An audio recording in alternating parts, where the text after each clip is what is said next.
nangyari at nais kang makasama. Ngunit mas ninais mong mabuhay na malaya. Ganun pa man di kanya pinabayaan at laging sinusubaybayan. Ika'y nalason ng idealismo, kaya nawala pagtugon sa bayan mo. Nakinig at naghimagsik ka sa sulsul ng iba, kaysa pagtuunan mo pag-angat ng ekonomiya. Di mo na makita ang malasakit niya, dahil sinusunod mo ang mga dumidikta. Patuloy kang nagmamalaki sa dating barkada. Di mo naman mapatunayang kayang-kaya mo na. Lagi na lang ba ganito ang pangangatwiran mo? Di ka ba nagsasawa sa kahihiyan mo?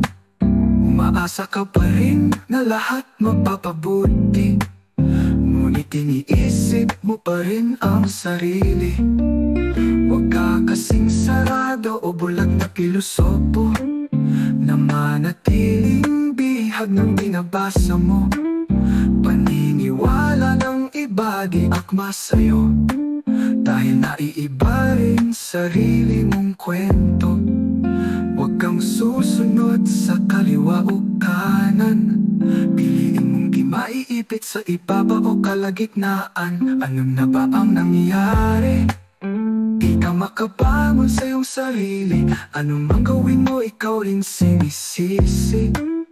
Ginawa mo ng lahat ng plano't pagsisikap, ngunit hanggang ngayon sadlak pa rin sa hirap. Madalas kang magpanggap na buhay mo umaangat, ngunit ang katotohanan, hirap ka rin makaakyat. Pero dahil sa kataasan mo, pinalayas mo siya na maalam muli. May nabago ba na pangyayari?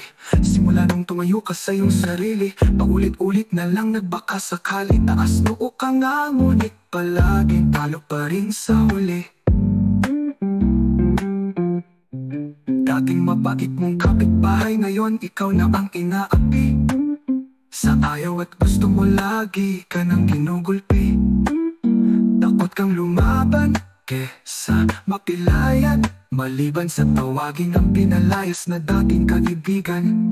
Lagi na lang ba ganito ang pangyayari sa mundo? O baka ang problema ay nasa sarili mo? Huwag ka kasing sarado o bulag na pilosopo, na manatiling bihag ng binabasa mo. Huwag kang kakanan o kakaliwaman, piliin mong di maiipit sa gitna o ibaba. Ano na ba ang nangyari? Di ka makabangon sa iyong sarili. Anong mang gawin mo, ikaw rin sinisisi.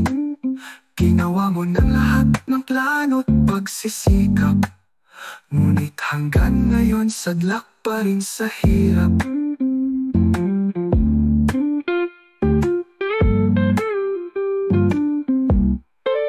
Mabuti pa pag-isipan, huwag magbulag-bulagan, na ang problema nasa sarili lang. Huwag magmaang-maangan dahil sa kapabayaan.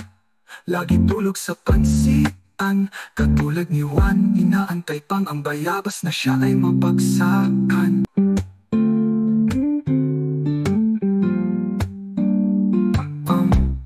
Lagi na lang ba ganito ang pangyayari sa mundo? O baka ang problema ay nasa sarili mo? Huwag ka kasing sarado o bulag na pilosopo, na manatiling bihag ng binabasa mo. Huwag kang kakanan o kakaliwaman, piliin mong di maiipit sa gitna o ibaba. Ano na ba ang nangyari? Di ka makabangon sa iyong sarili. Kahit anong gawin mo, ikaw rin sinisisi. Ginawa mo ng lahat ng plano pagpapakabuti, ngunit binibigo ka rin ng sariling budhi. Ano na ba ang nangyari? O ano pa bang mangyayari?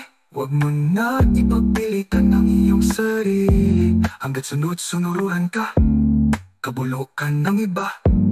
Matutulad ka sa inood ng bunga na bulok na lanta. Sumunod ka sa agos ng ilog, kesa tuluyan kang sa gitna malunod. Huwag kang magmataas sa dating barkada, tawagan mo siya kung magpapasaklolo ka. May nagbago na ba sa pangyayari? Simula nung tumayo ka sa iyong sarili, paulit-ulit na lang na pagbaba ka sakali. Taas noo ka nga ngunit talbungan na bulok na lanta. Sumunod ka sa agos ng ilog, kesa tuluyan kang sa gitna malunod. Huwag kang magmataas sa dating barkada, tawagan mo siya kung magpapasaklolo ka. May nagbago na ba sa pangyayari? Simula nung tumayo ka sa iyong sarili, paulit-ulit na lang na pagbabaka sakali. Taas na ka nga ngunit palaging talo pa rin sa huli.